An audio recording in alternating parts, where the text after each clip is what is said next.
Chowmein একটি common recipe, যেটা আমরা প্রায়শই বাড়িতে বানিয়ে থাকি।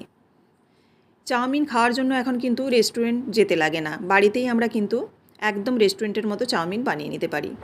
তো শীতকালে চাউমিন বানালে তার যে রেসিপি সেটা একটু আলাদা হয়, আর অন্যান্য সময় বানালে হয় একটু আলাদা। তার কারণ শীতকালে থাকে প্রচুর পরিমাণে সবজি। চাউমিনে যে সবজিগুলো আমরা ব্যবহার করি সেগুলো কিন্তু বিশেষত শীতকালেই কিন্তু পাওয়া যায়, কিন্তু অন্যান্য সময় সেই সবজিগুলি খুব একটা মেলে না।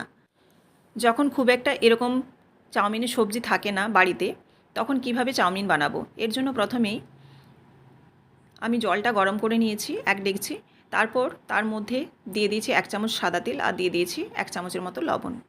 দিয়ে চাউমিনটা আমি এখানে দিয়ে দিলাম। এখানে 3 প্যাকেট চাউমিন আমি ব্যবহার করেছি। আর এই চাউমিনটা কিন্তু আমি ভেঙে দিইনি, একদম পুরো গোটাই দিয়ে দিয়েছি। এবার এটাকে নেড়ে চেড়ে একটার থেকে একটা একটু আলাদা করে নিচ্ছি। খুব ভালোভাবে নাড়াচাড়া করে নিলাম আর 2 মিনিটের মতো ফুটিয়েই কিন্তু নামিয়ে নেব। এখানে খেয়াল রাখতে হবে চাউমিনটা যেন খুব একটা বেশি সেদ্ধ না হয়। এবার দেখুন ফুটে গেছে, আর এই অবস্থায় আমি কিন্তু গ্যাসের ফ্লেমটা অফ করে চাউমিনের জলটা ঝেড়ে নেব। একটা বড় ছাঁকনির মধ্যে এবার ঢেলে নিচ্ছি। ঢেলে নেওয়ার পর সঙ্গে সঙ্গে কিন্তু ঠান্ডা জল দিয়ে দেবো।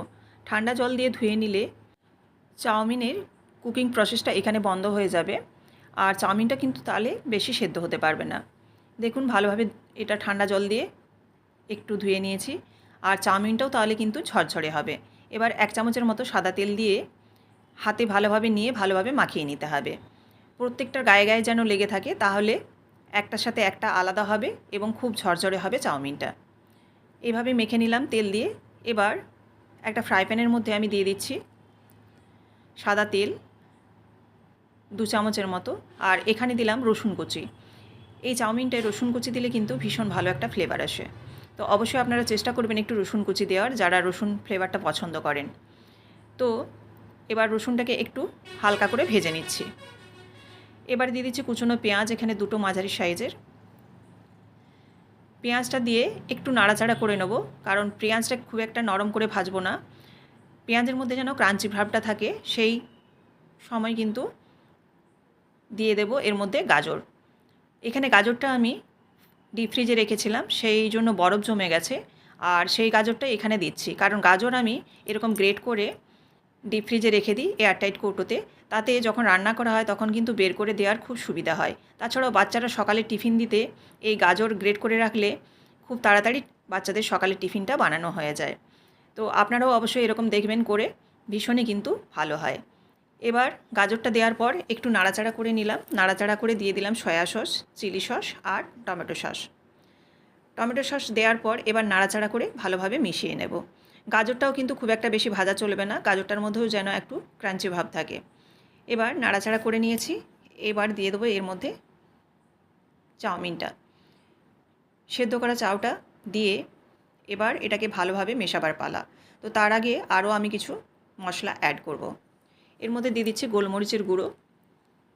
এই গোলমরিচটা দিলে হালকা ঝালও হবে, তার সাথে ফ্লেভারও একটা আসবে ভালো। আর দিয়ে দিচ্ছি একটা ম্যাগি মশলা।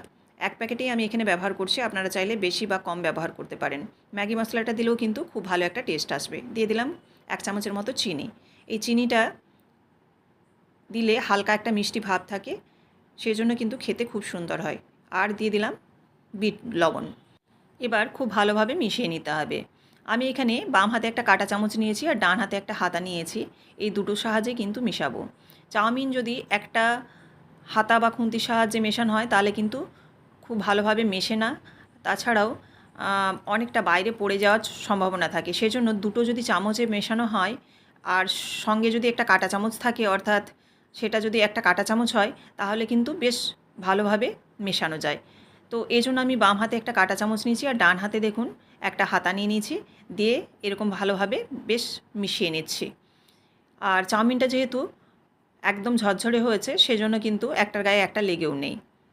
এবার ভালোভাবে মিশিয়ে নিলাম ফুল ফ্লেমে, তারপর এবারে নামিয়ে নিচ্ছি একটা প্লেটের মধ্যে।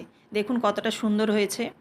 যেহেতু এই সিজনে খুব একটা সবজি মেলে না বাজারে, সেজন্য আপনারা এরকমভাবে কিন্তু বাচ্চাদের চাউমিন বানিয়ে দিতে পারেন বা নিজেরাও বানিয়ে খেতে পারেন।